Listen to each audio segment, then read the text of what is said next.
براءة من الله ورسوله إلى الذين عاهدتم من المشركين. السلام علیکم ورحمۃ اللہ وبرکاتہ۔ امید آپ سب خیریت سے ہوں گی، ایمان اور تقوی کی بہترین حالتوں میں ہوں گی۔ اعوذ باللہ من الشیطان الرجیم، بسم اللہ الرحمن الرحیم۔ رب اشرح لي صدری ویسر لي امری واحلل عقدۃ من لسانی یفقهوا قولی واجعل لي وزیرا من اہلی رب يسر ولا تعسر وتمم بالخير وبك نستعين رب زدني علما رب زدني علما اللهم فقهنا في الدين اللهم فقهنا في الدين اللهم اجعل عمله كله صالحا واجعله لوجهك خالصا ولا تجعل لأحد فيه شيئا۔ آج ہم سورۃ توبہ کا آخری رکوع پڑھیں گے، آیت نمبر 123۔ یا ایھا الذین آمنوا، اے لوگوں جو ایمان لائے ہو، قاتلوا لڑو الذین ان لوگوں سے جو یلونکم قریب ہے تمہارے، من الکفار کفار میں سے، کافروں میں سے، ولیجدوا اور لازم ہے کہ وہ پائیں فیکم تم میں غلظۃ کچھ سختی، واعلموا اور جان لو ان اللہ بے شک اللہ تعالیٰ مع المتقین متقیوں کے ساتھ ہے۔ اس آیت میں اللہ تعالیٰ فرماتے ہیں کہ لڑو ان لوگوں سے جو تمہارے قریب ہیں۔ پھر یہاں پہ پھر وہی بات ہے جو ہم اسٹارٹنگ سے پڑھتے آ رہے ہیں کہ اللہ تعالیٰ نے اللہ تعالیٰ کا آپ صلی اللہ علیہ وسلم کو بھیجنے کا مقصد کیا تھا۔ ایک تو یہ کہ آپ صلی اللہ علیہ وسلم جو ہے وہ عرب کی طرف یعنی جو عرب کے لوگ تھے ان کی طرف نبی بنا کر بھیجے گئے تھے، اور اس کے بعد تمام جہانوں کی طرف نبی بنا کر بھیجے گئے تھے۔ تب یہاں پہ اس صورت کے اختتام میں اللہ تعالیٰ یہاں پہ فرماتے ہیں کہ اب کیونکہ آپ صلی اللہ علیہ وسلم کا مشن یہ تھا کہ پہلے اپنی جس جگہ پہ وہ بھیجے گئے تھے وہاں پہ دین کو، امن کو قائم کرنا تھا، اس کے بعد پھر اس کو آگے بڑھانا تھا۔ اب کیونکہ مکہ فتح ہو چکا تھا، تو مکہ فتح ہونے کے بعد اب کیا تھا کہ اب اس دین کو آگے بڑھانا تھا۔ تو جیسے کہ ہم دیکھتے ہیں نا کہ آپ صلی اللہ علیہ وسلم نے جنگ بدر لڑی، پھر جنگ احد لڑی، اور پھر اس کے بعد جب مکہ فتح ہو گیا تو پھر آس پاس کے جو علاقے تھے ان کو فتح کرنا اسٹارٹ کر دیا۔ تو یہاں پہ اللہ تعالیٰ اسی کی بات کرتے ہیں، یہاں پہ کہتے ہیں کہ اے لوگوں جو ایمان لائے ہو، لڑو ان لوگوں سے جو تمہارے قریب ہیں کافروں میں، یعنی جو لوگ تمہارے آس پاس کے لوگ ہیں اور وہ ایمان نہیں لاتے، تو ان لوگوں سے جو ہے وہ لڑو، کیونکہ اس پوری صورت میں ہم یہی پڑھتے آ رہے ہیں کہ اللہ تعالیٰ نے جنگ اور قتال کی بات کی ہے۔ حالانکہ اس سے پہلی جو کل کی ہماری لاسٹ آیت تھی اس میں اللہ تعالیٰ نے فرمایا تھا کہ اب تم جو ہے اب تم جتنی مطلب اب ایک گروہ ایسا بھی ہونا چاہیے تم لوگوں میں جو مطلب ایک گروہ مدینے میں آئے، علم حاصل کرے، پھر وہ جا کر واپس اپنے لوگوں میں جو ہے دین کو عام کرے، ان کو سکھائے تاکہ ان کے جو لوگ ہیں وہ بھی بچ جائیں۔ لیکن یہاں پہ پھر اس آیت میں اللہ تعالیٰ فرماتے ہیں لوگوں تم لڑو کافروں سے، یعنی پہلے جو آس پاس کے لوگ ہیں ان سے لڑو۔ یعنی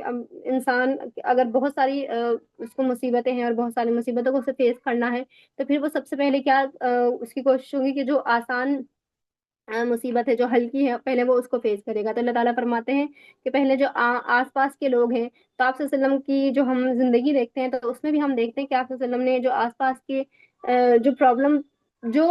لوگ پہلے پرابلم کریٹ کر رہے تھے، تو ان لوگوں کے لیے مطلب وہاں سب سے پہلے ان سے جنگ لڑی، پھر اس کے بعد اس کو بڑھانا سٹارٹ کر دیا۔ تو اسی طریقے سے سپوز کہ آپ جس جگہ پہ ہیں پہلے وہاں کے آس پاس جنگ لڑے، پھر وہاں کے جب سارے مسائل حل ہو جائیں پھر بڑی جگہ مطلب پھر اس چیز کو بڑھاتے چلے جائیں۔ تو پھر یعنی یہ جنگ تب تک ہوگی جب تک کہ پورے مطلب پورے جزیرہ عرب میں اور حتیٰ کہ پوری دنیا میں جو ہے وہ اسلام قائم نہ ہو جائے۔ تو یہاں پہ یہ مطلب اس دور کی بات تھی۔ اور پھر ہم دیکھتے ہیں کہ آپ صلی اللہ علیہ وسلم کے بعد پھر جو صحابہ تھے پھر انہوں نے اس جنگ کو جو ہے وہ جاری رکھا، اور پھر وہ آگے اس جنگ کو لڑتے رہے، اور یہاں تک کہ پھر اب حضرت عمر کا زمانہ آیا، پھر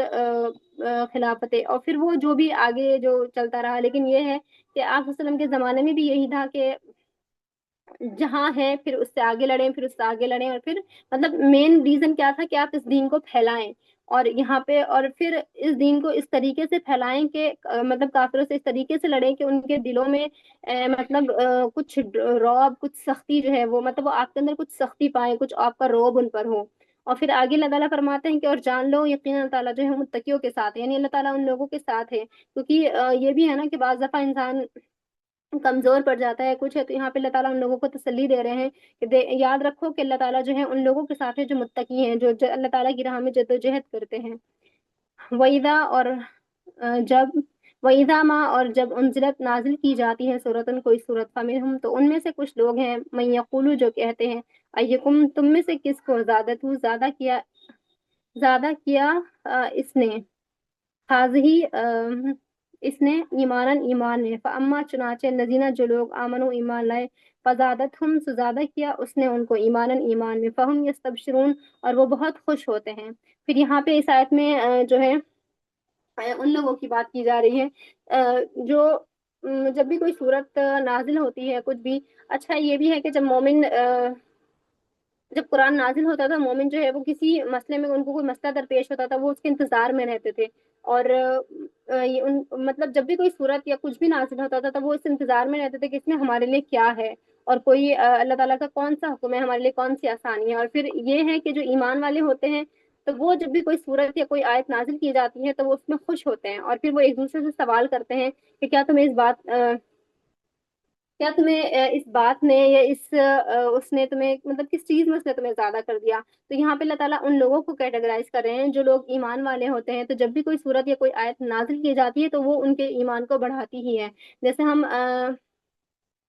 سورہ آل عمران میں ہم وہاں پڑھ کر آئے ہیں جہاں پہ اللہ تعالیٰ فرماتے ہیں کہ جب اللہ تعالیٰ کی آیات نازل ہوئی تو اس نے ان کے ایمان میں اضافہ ہی کیا، یعنی جو اللہ تعالیٰ کی آیات ہیں وہ انسان مومنوں کے ایمان میں اضافہ ہی کرتی ہیں۔ لیکن اس کے برعکس جو دوسری نیکسٹ آیت ہے وَأَمَّا الَّذِينَ اور لیکن وہ لوگ فی قلوبہم جن کے دلوں میں مرض بیماری ہے فزادتہم تو زیادہ کر دیا اس نے ان کو رجسن گندگی میں الی رجسہم ان کی گندگی کی طرف وماتوا اور وہ مردہ ہیں وماتوا اور وہ مرے ہیں وہم اس حال میں کہ کافرون وہ کافر تھے۔ پھر اس آیت میں ہے کہ اللہ تعالیٰ فرماتے ہیں پھر لیکن وہ لوگ جن کے دلوں میں بیماری ہے تو اس کو پھر یہاں پہ اس آیت ہمیں اس مطلب ان دونوں آیتوں کو اگر ہم پیرالل میں دیکھیں تو پھر یہ ہے کہ پہلی آیت کیا ہے کہ جو ایمان والے ہوتے ہیں ان جب بھی کوئی آیت اترتی ہے یا جب بھی کوئی صورت نازل ہوتی ہے تو وہ ان کے ایمان میں اضافے کا باعث ہوتی ہے، اور وہ نئی صورت یا نئی آیت کے اترنے سے وہ خوش ہوتے ہیں۔ لیکن اس کے برعکس جو منافقین ہیں جو کافر ہیں تو ان کا کیا رویہ ہے؟ ان کا رویہ یہ ہے کہ جب بھی کوئی صورت یا کوئی آیت نازل ہوتی ہے تو وہ ایک دوسرے کی طرف دیکھتے ہیں، اور وہ اس طریقے سے دیکھتے ہیں جیسے کچھ لوگ ہوتے ہیں نا جو ہم مزاج ہوتے ہیں، اور پھر وہ کہتے ہیں کیا تمہیں اس چیز نے تمہیں کچھ فائدہ دیا، یا مطلب اگر کوئی فائدے کی چیز ہے یا نہیں ہے، لیکن یہ ہے کہ اگر کوئی شخص بیمار ہے تو آپ اگر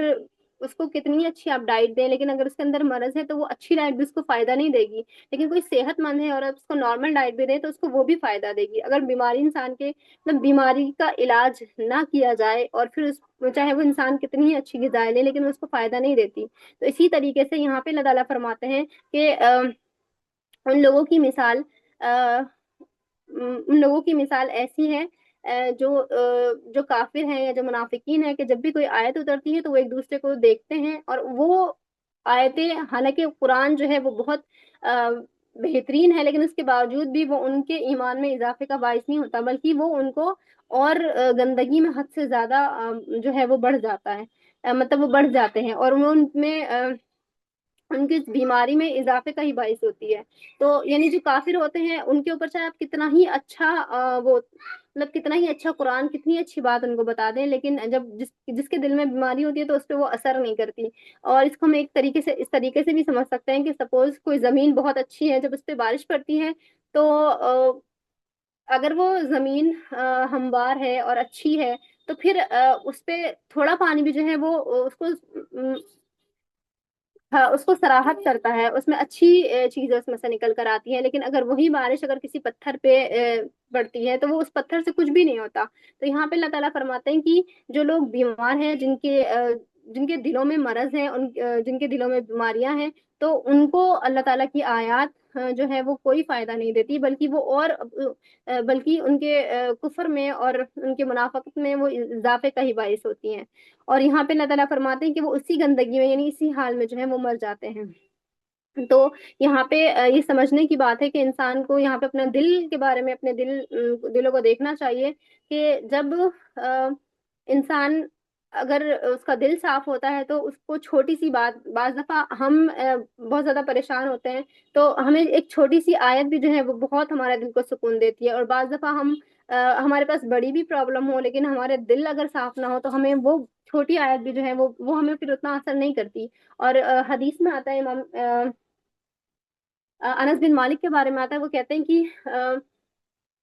کہ ایمان مطلب مومن کا جو ایمان ہوتا ہے، جب اس کے اوپر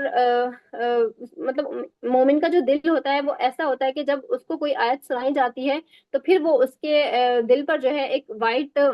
اسپاٹ بناتی ہے، اور جس سے اس کے ایمان کا جو ہے مطلب اس کا دل جو ہے وہ چمکنا سٹارٹ ہو جاتا ہے. اور اسی کے اپوزٹ ہم دیکھیں، جب کوئی آیت یا کچھ بھی ہے تو پھر جب وہ کسی کافر کو، حالانکہ سننے والے تو دونوں ہی ہوتے ہیں لیکن لینے والے کے اوپر ڈپینڈ ہے کہ وہ کس طریقے سے، کس دل کی مطلب اس کے دل کی کیا حالت ہے اور کس حالت میں وہ لیتا ہے. جیسے سورہ بقرہ میں بھی آتا ہے نا کہ جو کافر ہوتے ہیں، جو منافقین ہوتے ہیں، ان کا جو سوال ہوتا ہے پوچھنے کا کہ اس آیت نے یا اس قرآن کے اس حصے نے تمہارا مطلب کس چیز میں، مطلب اس کو اتارنے کا کیا مقصد ہے. یہ وہی پچھلی باتیں ہیں ان کے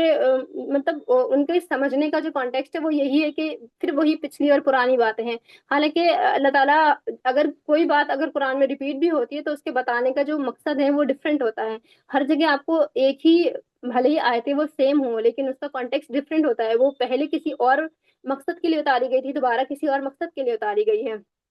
تو یہ انسان کے دل کی حالتوں پہ ڈپینڈ کرتا ہے کہ وہ اس کو کس چیز مطلب کس طریقے سے اس کو لیتا ہے. نیکسٹ ہے اولا یرونا، کیا وہ نہیں دیکھتے، انہم یقیناً وہ یفتنون آزمائش میں ڈالے جاتے ہیں، فی کل عام ہر سال میں، مرتن ایک بار، او مرتینی یا دو بار، ثم پھر لا یتوبون نہ وہ توبہ کرتے ہیں، ولا اور نہ ہی ہم یذکرون اور نہ ہی وہ نصیحت حاصل کرتے ہیں. پھر اس آیت میں اللہ تعالیٰ فرماتے ہیں، یعنی پھر یہاں پہ جو ہے وہ کیونکہ اس کا کچھ حصہ جو ہے وہ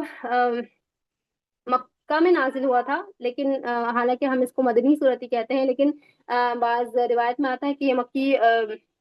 آیتیں ہیں. تو یہاں پہ اللہ تعالیٰ فرماتے ہیں کہ کیا وہ نہیں دیکھتے کہ وہ ہر سال وہ آزمائش میں ڈالے جاتے ہیں. اور آزمائش میں کس طریقے سے ڈالے جاتے ہیں کہ کبھی تو انہیں جنگ کے لیے بلاوا آتا ہے. مطلب یہ دیکھیں اللہ تعالیٰ ہر بار ان کو آزماتا ہے، کیونکہ انسان اگر یہ سمجھے کہ وہ ایمان لے کر آ گیا ہے اور پھر اس کا ایمان جو ہے وہ ایسے ہی اللہ تعالیٰ اس کو جنت میں جگہ دے دیں گے، تو ایسا نہیں ہے. انسان کو اپنے اعمال کے لیے مطلب جنت کے لیے اس کو اتنی ہی کوشش کرنی پڑتی ہے. اور جنت جو ہے یا مطلب اللہ تعالیٰ نے اگر کسی کو ایمان دیا تو ایسا نہیں کہ اللہ تعالیٰ اس کو ایسے ہی چھوڑ دے، بلکہ ہر انسان کے مطلب ہر انسان کا جو ہے وہ امتحان ہے. اور اگر آپ فار ایگزامپل کہ اگر آپ کوئی ڈگری لیتے ہیں یا کچھ بھی لیتے ہیں تو ایسا تو نہیں ہے کہ آپ نے ایڈمیشن کرا لیا اور آپ کو ایسی ہی کوئی ڈگری دے دے، صرف ایڈمیشن سے ہی آپ کا کام ہو جائے، بلکہ آپ نے ایگزام بھی دینے ہوتا ہے، آپ نے پڑھنا بھی ہوتا ہے. تو اسی طرح دین میں بھی یہ ہے کہ جب اللہ تعالیٰ نے آپ کو جو جو حکم دیے ہیں آپ نے اس کو ان تمام احکام کو فالو کرنا ہوتا ہے. اور پھر جہاں جہاں اللہ تعالیٰ نے کہا کہ یہاں مطلب جس چیز کا اللہ تعالیٰ حکم دیتا ہے وہ اس پر عمل کرنا ہوتا ہے. لیکن جو منافقین تھے وہ اس پر عمل نہیں کرتے تھے، تو اللہ تعالیٰ یہاں پہ فرماتے ہیں ان کو بار بار امتحان میں ڈالا جاتا تھا. اور اللہ تعالیٰ فرماتے ہیں کہ کیا وہ نہیں دیکھتے، یقیناً وہ آزمائش میں ڈالے جاتے ہیں ہر سال ایک یا دو بار، اور پھر وہ نہ توبہ کرتے ہیں اور نہ ہی وہ اس سے نصیحت حاصل کرتے ہیں. اور یہ آیت جو ہے یہ تمام انسانیت کے لیے بھی ہے، بلکہ یہ اس دور کے لیے نہیں تھی بلکہ یہ آج کے لیے بھی ہے کہ اللہ تعالیٰ ہر انسان کو سال میں ایک یا دو بار آزمائش میں ڈالتے ہیں. جو اللہ تعالیٰ کی طرف جس نے پلٹنا ہوتا ہے وہ پلٹ جاتا ہے، وہ سمجھ جاتا ہے کہ اس میں میری آزمائش ہے. اور جس نے نہیں سمجھنا ہوتا تو پھر نہ تو وہ توبہ کرتے ہیں نہ ہی وہ، بلکہ اس وقت وہ بہت اللہ تعالیٰ سے بہت دعائیں کرتے ہیں. لیکن پھر کیا ہوتا ہے جب اللہ تعالیٰ انہیں خشکی کی طرف لے آتا ہے، آسانیاں ان کے لیے کرتا ہے، تو پھر وہ جو ہے وہ ایسے ہو جاتے ہیں جیسے کہ جیسے سورہ یونس میں ہم پڑھیں گے جہاں پہ اللہ تعالیٰ فرماتے ہیں کہ جب وہ مصیبت میں ہوتے ہیں، تکلیف میں ہوتے ہیں تو وہ ہمیں یاد کرتے ہیں، اور جب ہم ان کی مشکلیں اور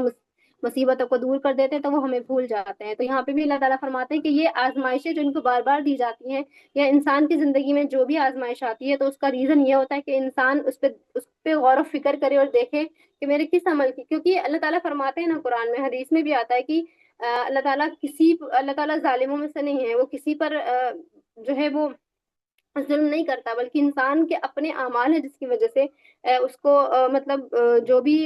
مصیبت اس کو پہنچتی ہے وہ اس کے اپنے عمل کی وجہ سے پہنچتی ہے۔ تو انسان کو دیکھنا چاہیے، بلکہ ہم سب کو دیکھنا چاہیے۔ تو یہاں پہ اللہ تعالیٰ فرماتے ہیں کہ جو بھی مصیبتیں انسان کی طرف آتی ہیں وہ بلکہ اس لیے آتی ہیں تاکہ وہ اللہ تعالیٰ ان کو آزمائے، ان کو دیکھے کہ کون اللہ تعالیٰ کی طرف رجوع کرنے والا ہے اور کون اس سے جو ہے منہ پھیرنے والا ہے۔ یہاں پہ بھی اللہ تعالیٰ فرماتے ہیں کہ ان کو بار بار آزمائش میں ڈالا جاتا ہے سال میں، لیکن اس کے باوجود نہ وہ توبہ کرتے ہیں اور نہ ہی وہ اس سے نصیحت حاصل کرتے ہیں۔ وہ ادامہ، اور جب کبھی انزلت اتاری جاتی ہے سورت، ان کوئی سورت نظرہ دیکھتا ہے بعضهم ان میں سے بعض الی بعض بعض کی طرف، حل یراکم کیا دیکھ رہا ہے تمہیں، من احد کوئی ایک، ثم پھر انصرفوا وہ پلٹ جاتے ہیں، صرفہ پھیر دیا ہے اللہ اللہ تعالیٰ نے قلوبهم ان کے دلوں کو بھی، انہم اس لیے کہ یقیناً وہ قوم لوگ ہیں، لا یفقہون اور نہیں وہ سمجھتے۔ اور پھر اس آیت میں اللہ تعالیٰ فرماتے ہیں، یہاں پر بھی جو ہے وہ منافقوں کی کافروں کی بات ہو رہی ہے کہ جب بھی کوئی صورت اتاری جاتی ہے تو وہ بعض جو ہے وہ ایک دوسرے کی طرف دیکھتے ہیں، اور ان کا دیکھنا جو ہے وہ اس طریقے سے ہے کہ مطلب اس میں کیا ہے، جیسے ہم سورہ بقرہ میں پڑھتے ہیں نا کہ جہاں پہ اسٹارٹنگ میں ہی اللہ تعالیٰ فرماتے ہیں کہ وہ کہتے ہیں کہ اس صورت کے اتارنے کا، اس آیت کے اتارنے کا کیا مقصد ہے، پھر یہ وہی پرانی باتیں ہیں۔ تو اللہ تعالیٰ فرماتے ہیں جو یعنی کسی جہاں پہ اللہ تعالیٰ مچھر کے بارے میں بات کرتے ہیں تو وہاں پہ ہے کہ جو کافر ہوتے ہیں وہ کہتے ہیں کہ اس کے بتانے کا کیا مقصد ہے۔ تو اللہ تعالیٰ یہاں پہ انہی لوگوں کی بات کرتے ہیں جب کوئی صورت اتاری جاتی ہے تو پھر وہ ایک دوسرے کو اس طریقے سے دیکھتے ہیں، مطلب اور دیکھنے کا مقصد یہ ہے کہ اس میں کیا ہے، اس میں کون سی نئی بات ہے، یہ وہی پچھلے قصے ہیں، پچھلی پرانی باتیں ہیں۔ یعنی جو ایمان والے ہوتے ہیں ہر جب کوئی صورت اترتی ہے تو وہ ان کے ایمان میں اضافے کا باعث ہوتی ہے، لیکن جو ایمان والے نہیں ہوتے تو پھر ان کو وہ چیزیں عام ہی لگتی ہیں۔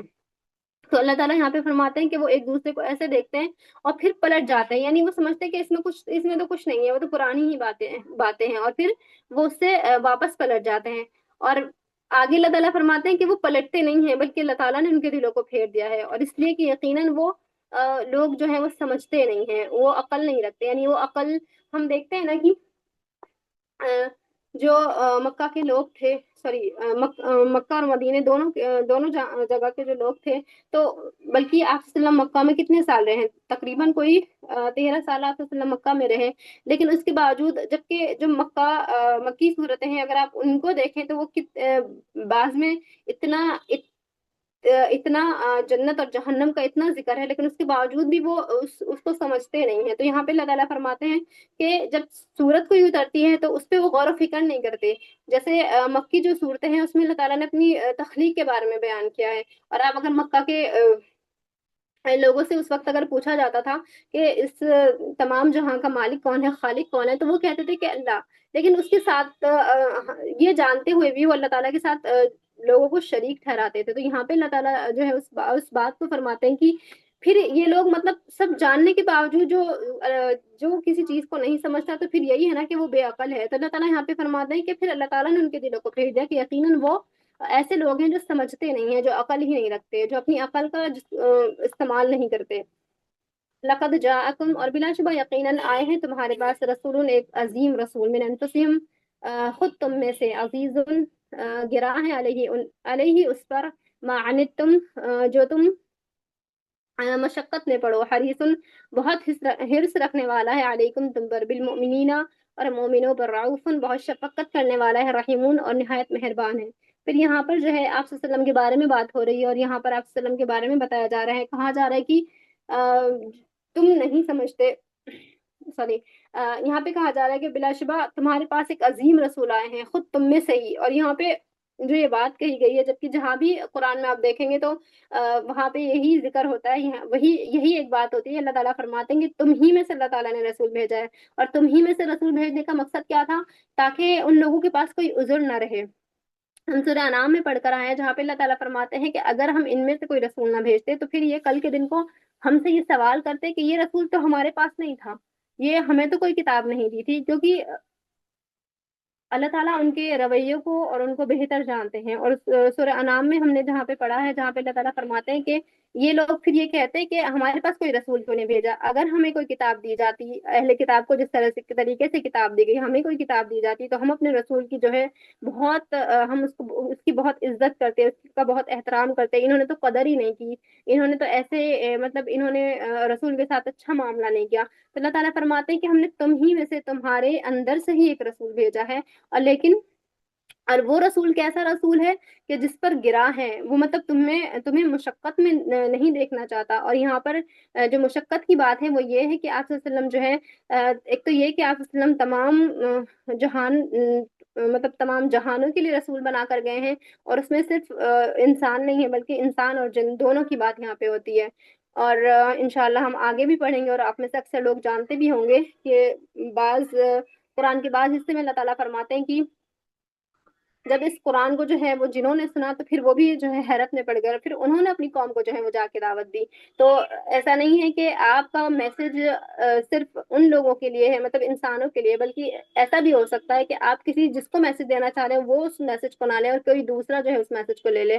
تو ایک تو یہ، پھر دوسری بات یہ ہے کہ آپ صلی اللہ علیہ وسلم جو ہے وہ تمام جہانوں کے لیے رسول بنا کر بھیجے گئے. پھر آپ صلی اللہ علیہ وسلم جو ہے وہ رحمت للعالمین ہے، یعنی وہ تمام جہانوں پر رحمت کرنے والے ہیں. اور پھر اپنے ہی قوم کے لوگوں پر اتنے شفیق، اتنے حریص ہیں ان کی ہدایت کے کہ آپ صلی اللہ علیہ وسلم، جسے ہم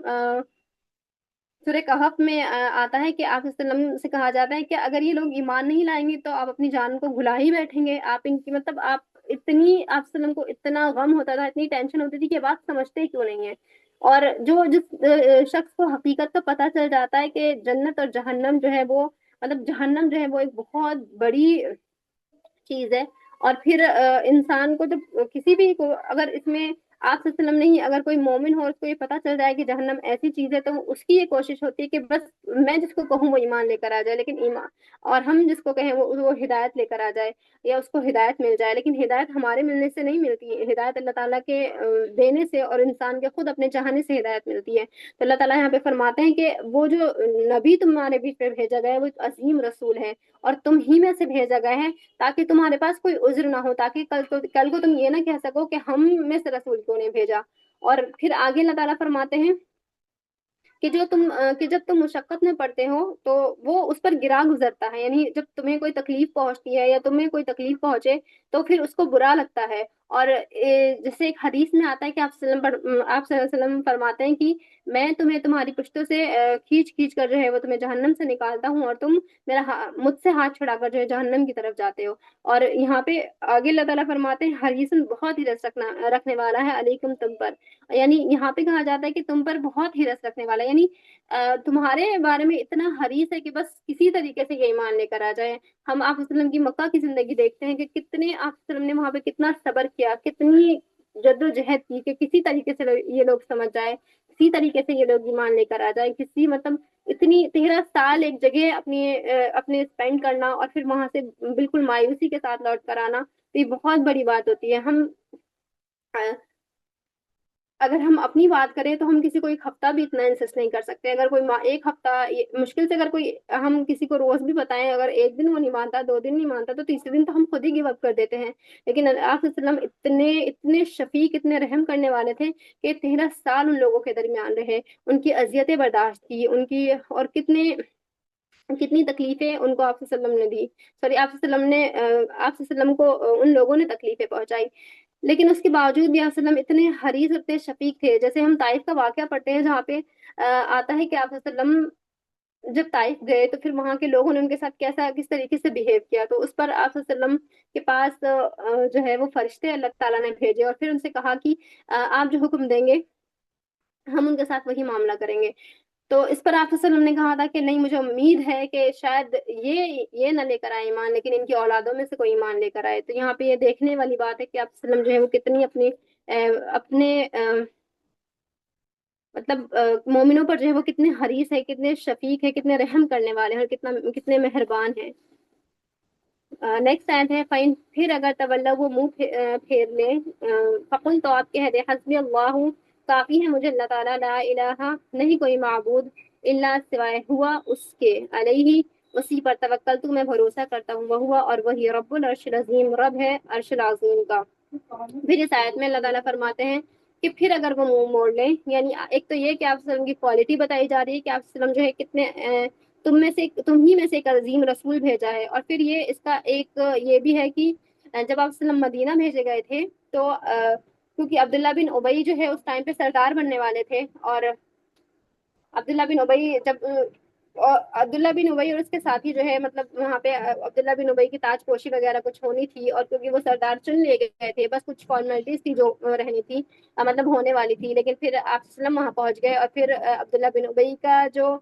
وہ مشن تھا، وہ مطلب جو خواب تھا، وہ سارے ادھورے رہ گئے، تو وہ آپ وسلم کو پسند نہیں کرتے تھے اور نہ ہی ان کے ساتھی، اور پھر وہ آپ وسلم سے اس طریقے سے مطلب ان کو پسند نہیں کرتے تھے، ان سے اس طریقے سے محبت نہیں کرتے تھے، تو جیسے کہ مومن محبت کرتے تھے، حالانکہ اللہ تعالیٰ فرما رہے ہیں کہ انہیں یہ بات سمجھنی چاہیے تھی کہ ہمارے درمیان ایک رسول بھیجا ہے اللہ تعالیٰ نے، اور یہ ہمارے لیے کتنا رحم کرنے والا، کتنا شفیق ہے، لیکن ان کو لگتا تھا کہ انہوں نے آ کر مجھ سے جو میری جو حکومت ہے وہ مجھ سے چھین لی ہے، تو وہ عبداللہ بن ابئی جو ہے آپ وسلم کو پسند نہیں کرتا تھا، تو یہاں پہ جو ہے اللہ تعالیٰ نے اسی کے بارے میں بات کی تھی، اور یہاں پہ آگے اللہ تعالیٰ فرماتے پھر اگر یہ تم سے منہ موڑ لیں تو آپ کہہ دیں کہ کافی ہے مجھے اللہ تعالیٰ، اور یہاں پہ دیکھیں کہ اتنی اس کے بعد جیسے ہم دیکھتے ہیں کہ آپ وسلم اتنے اپنے اپنی امت پہ اتنے مہربان تھے، اتنے شفیق تھے، لیکن آگے سے اللہ تعالیٰ کا حکم ہے، اور پھر یہ حکم اللہ تعالیٰ نے اس لیے دیا تھا کیونکہ آپ وسلم بہت زیادہ ان کے لیے پریشان ہوتے تھے، اتنا کہ یہ ایمان لے کر کیوں نہیں آتے، یہ سمجھتے کیوں نہیں ہیں، کیونکہ جو انسان جس چیز کو جانتا ہے اس کو بہتر پتا ہوتا ہے، اور پھر ہم نے اسی صورت کی کچھ آیتوں میں پہلے پڑھا ہے جہاں پہ اللہ تعالیٰ فرماتے ہیں کہ جہاں پہ اللہ تعالیٰ فرماتے ہیں کہ انسان اگر سوری حدیث میں بھی آتا ہے کہ جہاں پہ آپ آپ صلی اللہ علیہ وسلم فرماتے ہیں کہ اگر ان کو پتہ چل جائے ان کو حقیقت کا پتہ چل جائے تو پھر یہ روئیں کم، سوری ہنسے کم اور روئے زیادہ، تو یہاں پہ اس آیت سے ہمیں پتہ چلتا ہے کہ اللہ تعالیٰ ان کو یعنی آپ وسلم کو پتا تھا کہ لوگ جو ہے وہ اپنے لیے کتنی مصیبتیں جو ہے وہ اکٹھی کریں، تو یہاں پہ اللہ تعالیٰ فرماتے ہیں کہ اگر یہ آپ سے منہ موڑ لیں تو پھر آپ ان سے کہہ دیں کہ اللہ تعالیٰ مجھے کافی ہے، اور اللہ تعالیٰ کے سوا کوئی معبود نہیں ہے، اور وہی میں جو ہوں اسی پہ توکل کرتا ہوں، اور وہی مالک ہے، رب ہے عرش العظیم کا۔ اور پھر یہ جو آیت ہے، یہ آیت جو ہے بہت امپورٹنٹ آیت ہے، اس کے بارے میں حدیث میں آتا ہے کہ جو شخص اس کو صبح اور شام پڑھتا ہے تو یہ اس کے لیے کافی ہو جاتی ہے، اور ایک اور حدیث میں آتا ہے کہ جو شخص بھی اپنے کسی کام کے لیے خواہ وہ سچے دل سے پڑھے یا جھوٹے دل سے، تو اللہ تعالیٰ اس کے اس کام کو ضرور بنائے گا، تو یہ آیت جو لاسٹ کی آیت ہے یہ دعا بھی ہے، تو اس کو ضرور صبح شام پڑھنے کا اہتمام بنائیں، اور پھر یہاں پہ اس اس پوری صورت کے کانٹیکسٹ میں آپ دیکھیں کہ اللہ تعالیٰ نے اسٹارٹنگ میں کیا کہا کہ آپ جنگ کریں، آپ برات کا اعلان کرتے ہیں، اور پھر یہاں پہ لاسٹ میں اللہ تعالیٰ فرماتے ہیں کہ آپ کہہ دیں، یعنی اگر یہ منافقین جو ہے جیسے بھی عمل کرتے ہیں یا کافر جیسے بھی عمل کرتے ہیں ان کو ان کے حال پہ چھوڑیں، اور آپ یہ یاد رکھیں، آپ ان سے کہہ دیں کہ اللہ تعالیٰ میرے لیے کافی ہے، یعنی بعض دفعہ ہم خود اپنی لائف میں ایسے سچویشنز میں ہوتے ہیں جہاں پہ ہمیں سمجھ میں نہیں آتا، تو پھر ہمیں وہاں پہ دیکھنا چاہیے کہ بھلے ہی ہمارے کتنے عزیز رشتہ دار ہوں اور ہم سمجھتے ہیں کہ فلاں ہماری مدد کرے گا، فلاں ہماری مدد کرے گا، لیکن ہر شخص آپ کی مدد نہیں کر سکتا سوائے اللہ تعالیٰ کے، اور پھر ہم نے کل یا پرسوں کی آیت میں یہ پڑھا تھا نا جہاں پہ قابل مالک کے بارے میں آتا ہے کہ انہوں نے سمجھ لیا تھا کہ اللہ تعالیٰ کے سوا کوئی جائے پناہ نہیں ہے، یعنی اللہ تعالیٰ کے سوا کہیں بھی جو ہے انسان کو سکون نہیں ملتا، اور اس آیت سے بھی ہمیں پتہ چلتا ہے کہ اللہ تعالیٰ ہی ہے جو ہر مطلب انسان کے لیے کافی ہے، اور پھر اللہ تعالیٰ کے سوا نہ ہی کوئی معبود ہے اور نہ ہی کوئی الہ ہے جس کی عبادت کی جا سکے، اور وہی مالک ہے عرش عظیم کا، اور اسی پہ جو ہے انسانوں کو توکل کرنا چاہیے، تو اللہ تعالیٰ ہمیں توفیق دے کہ ہم اس پہ اچھے طریقے سے توکل کر سکیں، کیونکہ ہمارے توکل میں کمی ہے، تو اللہ تعالیٰ ہمیں اچھا اور بہترین توکل کرنے کی توفیق عطا فرمائے، اور ہمارے اس توکل میں مزید اضافہ فرمائے، اور ہمیں اچھے طریقے سے ایکسپلینیشن کرنے کی توفیق عطا فرمائے، اور الحمدللہ ہماری یہ سورہ یہاں پہ کمپلیٹ ہو گئی ہے۔ میں دعا پڑھ لیتی ہوں، سبحانک اللہم وبحمدک ونشہد ان لا الہ الا انت ونستغفرک ونتوب الیک۔ السلام علیکم ورحمۃ اللہ وبرکاتہ۔